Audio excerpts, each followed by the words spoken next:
सुखस्य मूलम धर्मः, धर्मस्य मूलम अर्थः, अर्थस्य मूलम राज्यम्, राज्यस्य मूलम इंद्रियजयम्, इंद्रियजयस्य मूलम विनयः, विनयस्य मूलम वृद्धोपसेवा।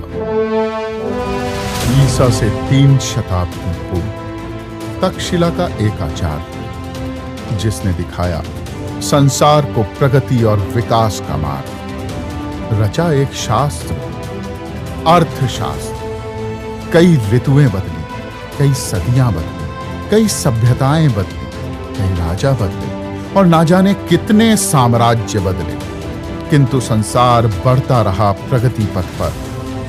अनेकों वर्षों की दास्ता से मुक्ति के बाद सन 1947 में 36 करोड़ लोगों के साथ हुआ नए भारत का जन्म। उद्देश्य था भारत को फिर से सोने की चिड़िया बनाने का, और उसके लिए लिया गया सहयोग उसी कौटिल्य के अर्थशास्त्र का।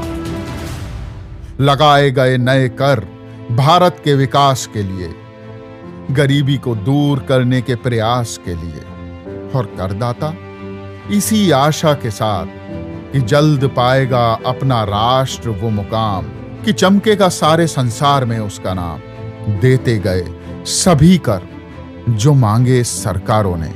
लेकिन क्या हुआ, आगे सुनिए। आजादी के 70 वर्षों बाद आया सन 2016। भारत की आबादी 36 करोड़ से बढ़कर पहुंची 132 करोड़। करदाता गरीबी को दूर करने हेतु निरंतर बढ़ाते गए अपना योगदान। लेकिन क्या हुआ इसका नतीजा? सन 1961 में भारत में गरीबी रेखा के नीचे जीने वाले लोग थे 19 करोड़ और सन 2011 में वे बढ़कर हो गए 36 करोड़।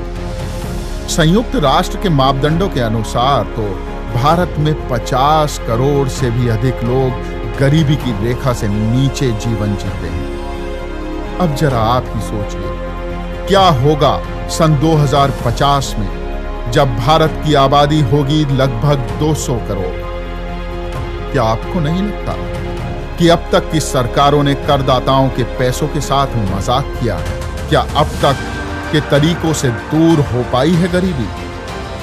नहीं। क्या आपको नहीं लगता कि बढ़ती जनसंख्या हमारे देश की प्रगति के लिए अभिशाप है? दुनिया के लगभग 2.5% भूभाग वाले हमारे देश में दुनिया की लगभग 17.5% आबादी रहती है। यही कारण है कि हमारे देश में मांगे अधिक हैं और पूर्ति कम है। बेरोजगार अधिक हैं लेकिन नौकरियां कम हैं। रोगी अधिक हैं लेकिन डॉक्टर व अस्पताल कम हैं। अशिक्षित अधिक हैं लेकिन अच्छे शिक्षक व विद्यालय कम हैं। भूख अधिक है लेकिन भोजन कम है। वाहन अधिक हैं लेकिन सड़कें कम हैं। प्रदूषण अधिक है लेकिन पेड़ कम हैं। प्यासे अधिक हैं लेकिन स्वच्छ जल कम है। और ना जाने ऐसी कितनी चीजें हैं जिनकी मांगे अधिक हैं लेकिन पूर्ति कम है। अब आप सोचिए, और कितना होगा करदाताओं का शोषण गरीबी हटाओ के नाम पर? क्यों नहीं रोकती सरकारें बढ़ती आबादी को?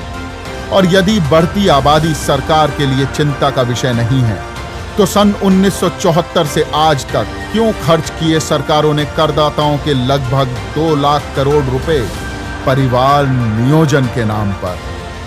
आप खुद सोचिए।